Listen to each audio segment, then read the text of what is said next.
Le pouvoir de la vulnérabilité. Comment renforcer vos liens avec les autres?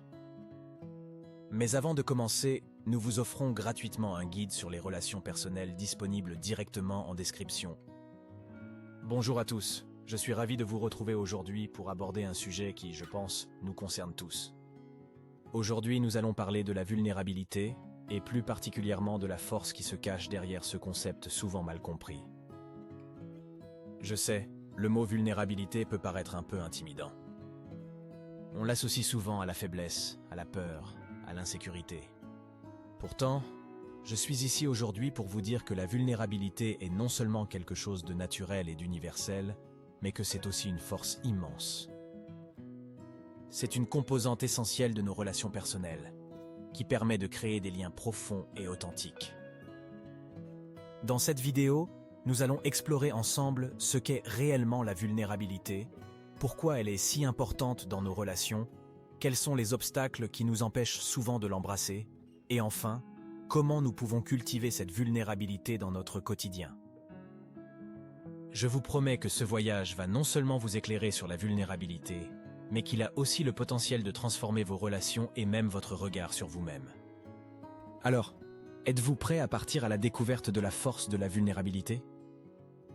Pour débuter notre voyage, il est essentiel de comprendre ce qu'est réellement la vulnérabilité. La vulnérabilité, c'est le courage de se montrer tel que l'on est, sans masque, sans défense. C'est oser être soi-même, avec nos forces et nos faiblesses, nos réussites et nos échecs. C'est ce moment où l'on ose dire « je t'aime » le premier, où l'on prend le risque de partager nos rêves les plus fous, nos peurs les plus profondes.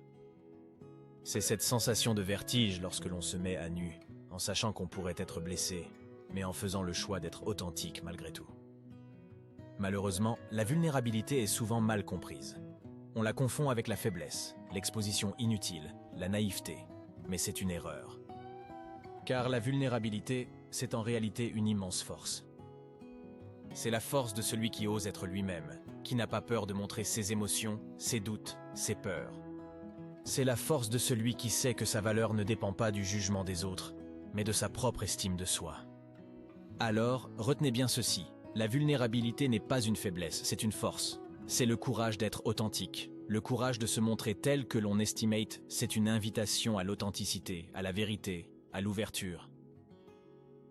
Maintenant que nous avons défini la vulnérabilité et son importance, il est temps de comprendre pourquoi elle joue un rôle si crucial dans nos relations personnelles. Imaginez une relation où vous ne pouvez jamais montrer votre vrai moi, où vous devez constamment porter un masque, cacher vos émotions, vos peurs, vos désirs. Cela ne ressemble pas à une relation épanouissante, n'est-ce pas? C'est là que la vulnérabilité entre en jeu. En étant vulnérable, nous nous permettons d'être vus tels que nous sommes vraiment, sans masque, sans défense. Et c'est cette authenticité qui permet de créer des liens profonds et authentiques. Quand nous partageons notre vulnérabilité avec quelqu'un, nous lui offrons un cadeau précieux, la confiance. La confiance que nous avons en cette personne pour respecter notre vulnérabilité, pour l'accueillir avec bienveillance et empathie. C'est cette confiance qui est à la base de toute relation forte et durable. C'est elle qui permet de construire un amour profond, une amitié sincère, un lien familial solide. Alors n'ayez pas peur d'être vulnérable dans vos relations. Osez montrer votre vrai visage. Partagez vos émotions, vos peurs, vos désirs. Vous verrez que c'est le chemin vers des relations plus profondes, plus authentiques et plus enrichissantes. À présent, il est important d'explorer comment exprimer sa vulnérabilité de manière saine et constructive. Il ne s'agit pas de se livrer à cœur ouvert à chaque personne rencontrée, mais d'apprendre à se connaître soi-même et à faire preuve de discernement. Premièrement, il est essentiel de s'écouter soi-même. Quelles sont vos peurs, vos inquiétudes, vos espoirs? Qu'est-ce qui vous rend heureux, triste, en colère? Comprendre ces émotions est la première étape pour être en mesure de les partager. Ensuite, il est nécessaire de choisir avec qui partager cette vulnérabilité. Toutes les personnes ne sont pas prêtes ou capables de recevoir cette part de vous. Cherchez des personnes de confiance, empathiques, capables de comprendre et d'écouter sans jugement. Troisièmement, le respect des limites est crucial. Il est important de se sentir à l'aise et de comprendre que vous avez le droit de garder certains aspects pour vous-même. Chacun a son propre rythme pour partager et recevoir. Enfin, rappelez-vous que la vulnérabilité n'est pas une faiblesse. C'est une force. Être vulnérable ne signifie pas être constamment en larmes ou en détresse, mais être en contact avec ses émotions et les exprimer de manière saine. Alors n'ayez pas peur d'explorer votre vulnérabilité, de l'apprivoiser. Elle est une partie intégrante de vous et la clé pour des relations personnelles profondes et authentiques. Enfin, pour clôturer notre exploration de la vulnérabilité, j'aimerais vous donner quelques conseils pratiques pour mieux gérer votre vulnérabilité dans vos relations personnelles. Tout d'abord, rappelez-vous que c'est un processus. La vulnérabilité ne se développe pas du jour au lendemain, et c'est parfaitement normal. Soyez patient avec vous-même et ne vous pressez pas.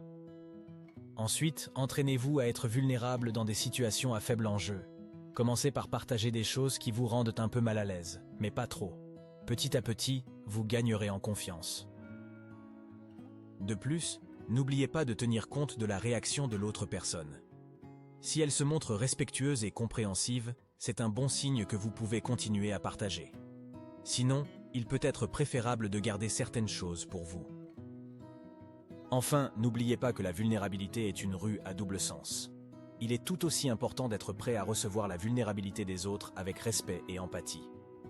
J'espère que ces conseils vous aideront à vous sentir plus à l'aise avec votre vulnérabilité et à la voir comme une force plutôt qu'une faiblesse. Rappelez-vous, c'est en partageant nos expériences, nos peurs et nos rêves que nous créons des liens authentiques et significatifs.